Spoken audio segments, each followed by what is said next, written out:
do, this is where the guidance from the video is important, because everything up so far is pretty straightforward, measuring flour and sugar, etc. So what you want to do is mix up your dry ingredients and then put your fats in. And what you're going to do is you're going to rapidly pinch them. So I don't use a food processor, I don't use a pastry knife or whatever it's called.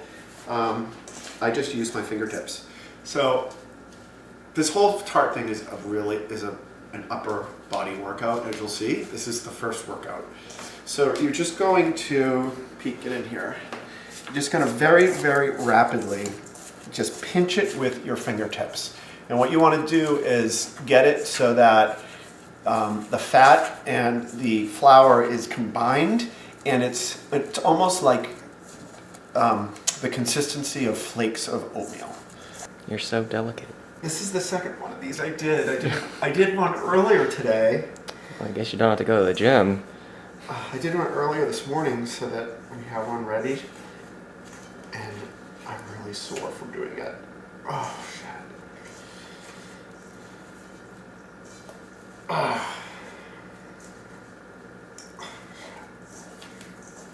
right. I've been pinching this until it's sort of like the consistency of oatmeal. It's really exhausting. So I think I'm there. There shouldn't be any big lumps of fats. They should all just be like little flat flakes. So then what we're going to do is we're going to add, we have this egg and vanilla and water mixture that we're going to add in. And we just stir it up a little bit. It's really sticky. So we're going to form it into a ball. Oh, I got something in my... And we're going to pull it into a ball.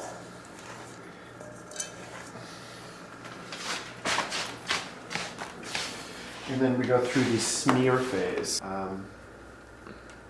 Basically just smear it. So you take about 2 tablespoons worth and you just smear it 6 inches. And you just keep going until the whole thing is done.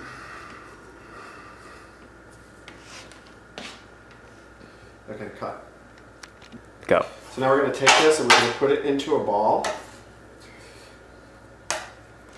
And throw it on some wax paper. And refrigerate it. And you put it in the refrigerator for at least an hour. And here's one that I did earlier today. So this one has actually, the one that I just did, the consistency was off. It was much too, it wasn't firm enough. I think it may have been because I spilt all that vanilla or something. Normally if it was that consistency, I would just start over. Like I said earlier, like a lot of times if something isn't working out, just start over. So, you know, when you're shopping for ingredients, just make sure you buy enough ingredients so that you can make, multiple things if they mess up. So now we're going to roll out the dough and then put it in the oven and bake it. So you have a tart pan. This is a 9.5 inch one, which normally I have this one, which I think is 10.5. This is the normal size that I use, but I can't find the bottom, so I had to go out and buy another one, and this was the size they had. So, but normally I use the 10.5. So we'll see how this comes out. But the first thing you want to do is butter the bottom and sides of the tart pan. And okay, it's a little messy, but we do not want this to stick. What's going to happen is you're going to press the dough inside inside here, but when it cooks, it shrinks and it pulls away from the sides. So you want to make sure that it doesn't stick. Now, even though this is a non-stick tart pan, we still want to butter it. Butter it up. So now what we want to do is, and I preheated the oven 400 degrees. So now what we want to do is roll out our dough. So you start by flouring the counter and flouring the rolling pin a little bit.